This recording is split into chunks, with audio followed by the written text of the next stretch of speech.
I remember when my first child was born in 1983, the end of 1983. Excuse me. It came right after the first funeral I actually ever went to. It was a relative, a grandmother. And it was just a few weeks before the birth of my son. And it was, I remember, one of those Edgar Allan Poe days. It was a wintry, hail, snowy, sleety day, very cold, winds blowing. And it was the first time I actually saw an open grave. And the body was put into it. It had a very deep impact on me. And then just a little while later, literally a month later, my child was born. And I had this thought that the door opens up between two realities twice. Once upon birth, where a new soul enters into a body, and out of a womb comes a new child. Miraculous. Who knows? How can we even understand or fathom that? And then at the end of life, when another door opens up and welcomes back the body of a life that was here for whatever amount of years that person spent in this world. And it dawned upon me that we know very little about what's on the other side of the door. The door where life begins, that opens up and a new life enters, and the door where life ends, and that life moves on to another dimension. But today, basic physics tells us that nothing disappears. All matter turns into energy, and energy can be converted back into matter. So, just like when you burn a piece of wood in a fire, the wood may no longer be there, but the energy that it generates is there. And even when the fire burns out, somewhere it remains in the stratospheres, in the cosmos. And when you think of it that way, and you get yourself out of the narrow box, you come to realize a very important realization. As someone who's been called upon to console and comfort many people, and always very difficult when you have to deal with someone who's going through a loss, a death. And until my father passed away 15 years ago, then firsthand experience, it changes everything, to be honest. So people would always ask me, and still ask me, where does a soul go to after we die?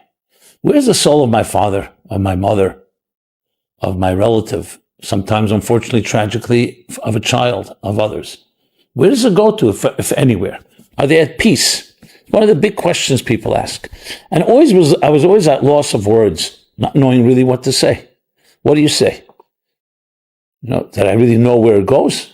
No, I couldn't answer that question. But then something struck me, an epiphany, and I realized something that always bothered me about the question. The question itself is based on a premise. And that premise is, we are where it's at. We're like the center of the universe. We're where it's at, and we're wondering, where does the soul go to? Maybe that axiom, maybe that assumption is wrong. How do we know where we are, where it's at? We only know where we are right now, but we don't know necessarily all of reality. And I began to respond with a somewhat of almost ridiculous analogy, an imaginary conversation, a dialogue between a refrigerator and electricity. So the refrigerator asks the electricity, where do you go to when they pull the plug? The electricity responds incredulously, what kind of chutzpah, what nerve do you have to ask me such a question? You're a little box. They just invented you 100 or 200 years ago. They figured out how to generate me electricity, get me confined in this box that you are, and you refrigerate food. And now you think you're the center of existence. You ask me where I go? I've been here long before you were ever invented or created. I go back to my natural place, which is beyond time and space that you'll ever know. All you know is your box. So I go back to the place where those confines don't limit me. Now, could the refrigerator understand that? Most likely not. And then anyone who I've ever said this to, believer or not, said, of course, makes total sense. If that's the case with electricity and the refrigerator or any appliance, then how much more so with the mysteries of life and death, soul and body?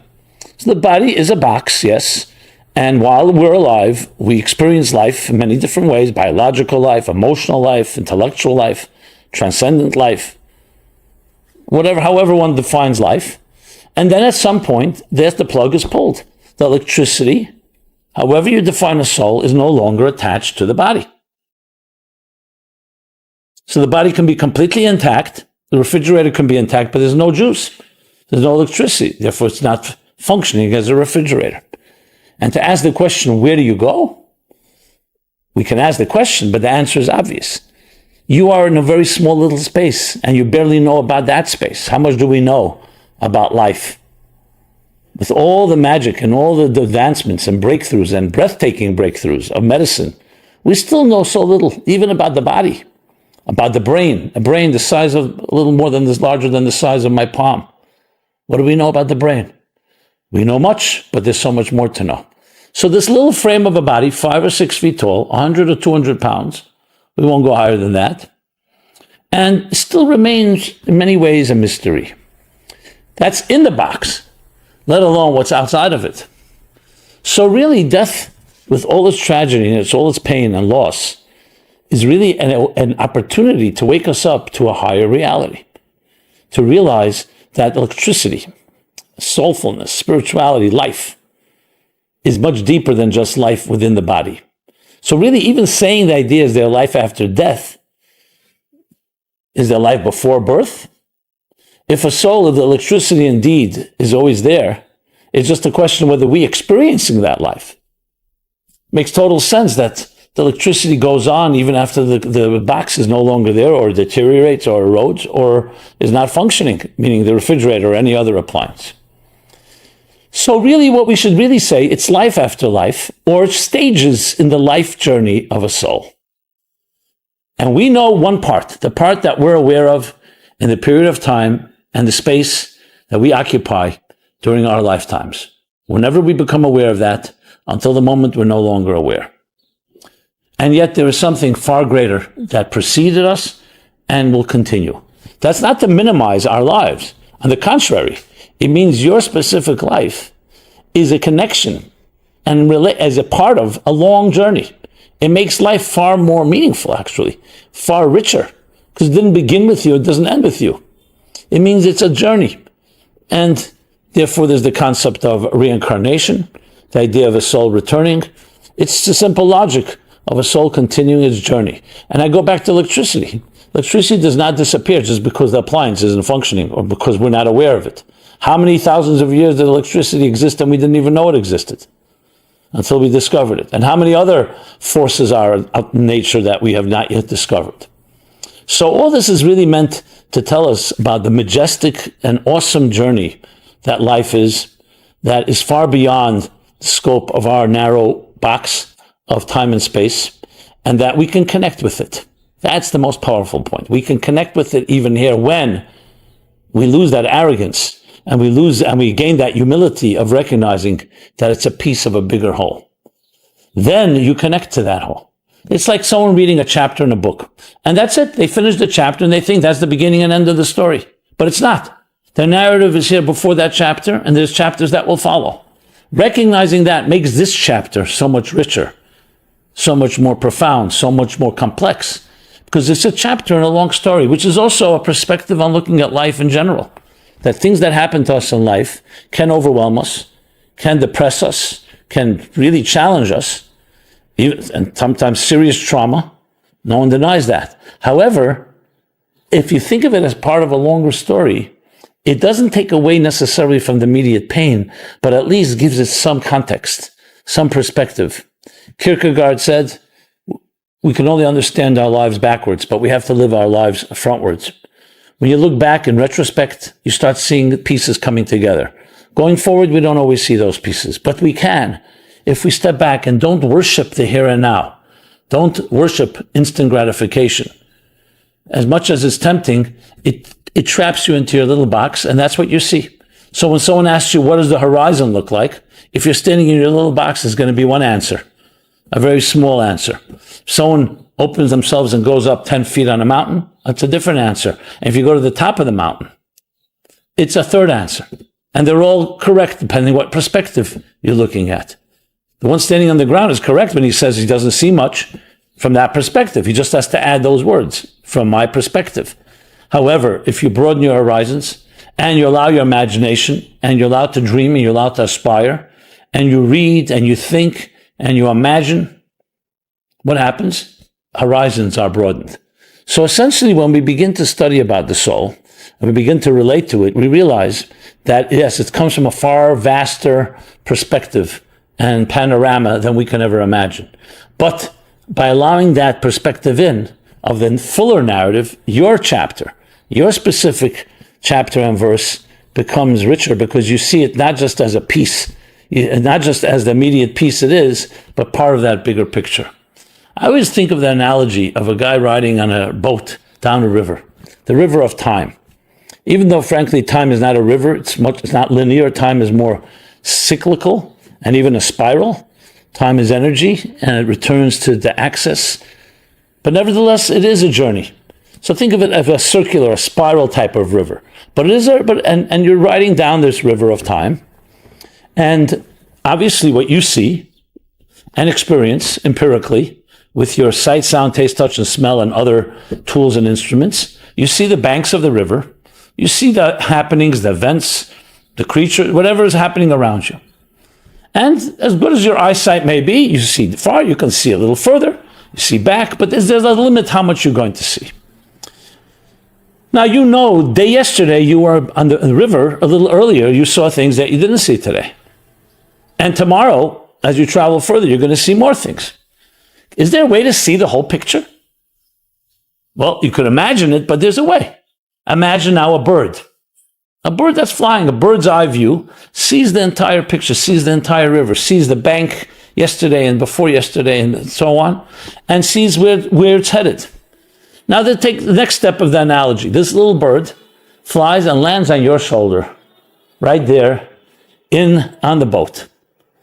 So now what do you have? You have your perspective as you're on the boat, but now you have the bird speaking to you, whispering to you about the broader perspective.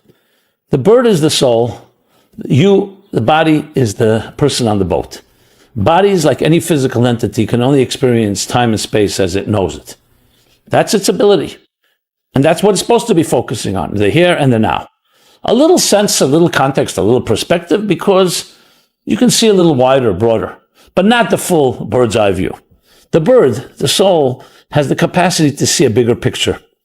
So if something happens in your life, whether it's a joyous event or it's a sad event, the body will tell you right now, be happy. Right now, be sad. The bird, the soul, will tell you, yes, you're entitled to be sad or happy, but remember there's a bigger picture. The story is not over. The chapter is not over. The boat is continuing to ride. And time and space, therefore, even though we're limited there, but you're not only a box, you're not only a refrigerator, you're also the forces beneath the surface. And when you connect to that and you live a soulful life, in other words, not living a life distracted or seduced by the here and now, but by a bigger picture. What are the long-term results of my behavior, of my actions? By a certain value system and standards. You are connecting yourself to the bird, to the soul, which gives you the bigger picture, which in turn informs your smaller picture. So it's not denying the smaller picture. It's not denying the box or the refrigerator. It's informing it that there's a lot more going on. This is why we're told, there's a verse, a beautiful verse, very sad, but beautiful verse in Ecclesiastes, in Kohelet. King Solomon says, "V'hachai yitna libay," that the living shall take to heart. That when there's a death, a passing, the living shall take to heart. What are they taking to heart? It's an opportunity when you suddenly see the crack open up, the door open up, and the mystery of the beginning and end. It's not just an opportunity, it's a responsibility to take to heart. Don't be arrogant in your moment. Be humble. Recognize there's a bigger picture. Accountability, sensitivity, seeing that there's more than meets the eye. And that indeed the soul does continue on. It's painful because we cannot connect on our terms, but the soul does continue on and its journey. And when you do something soulful, especially in the name, and honoring the departed soul, you're actually creating a channel between body and soul. Your life, as you live according to and in spirit of the legacy and the values that the person, your loved one, has passed, what you're doing is you're continuing to channel the soulful energy into the boxes of this material world. And that's where the real power lies, the potency. Not just that we connect on a spiritual level, that even this material world, with all its limitations and all the confines and parameters of time and space, can actually be elevated to a more soulful and spiritual place. It's like teaching the refrigerator about electricity, and the refrigerator listens and says, interesting, there's more to reality than I would know. And not just listens, but lives a life accordingly. That's when you know your life is taking on a deeper shape and form. When you're not a victim of circumstances, where you're not just defined by the here and now, where time and space don't control you. Yes, we live under the guidelines and the rules of time and space, but they don't control you because you can do things that are timeless and spaceless, which means you can do something that has eternal impact. Not temporary, not impermanent, something that has permanent impact. In a kind word you say, in a good deed, in a good thought. These things generate energy, and that energy can last forever. There are people who, even when they were alive, people couldn't wait for them to leave this world because they were tyrants. They were cruel. They were hurtful. There are people who are not here for thousands of years on this earth, and we remember them with love. So there's a statement that says, the wicked, even in their lives, they're called dead. And the righteous, even in their deaths, they're called alive. Why? Because living is not just biological living. It's not just breathing. It's not just a heart beating. It's the effect you have on people's lives. And yes, there are people that lived 3,000-4,000 years ago, Abraham and Sarah. And we talk about them as they were here today because we talk about their kindness and their generosity and the families they built and the legacy they left us. And then there are people that are right now existing. And yes, they're here and they may be powerful and influential, but will that last? Will anyone remember them 3,000 years? Will anyone remember them a day after? Will anyone want to remember them? So life is a lot more than just what immediate impact you're having. Obviously, everybody occupies time and space. You're sitting in your chair, but that's just for the now.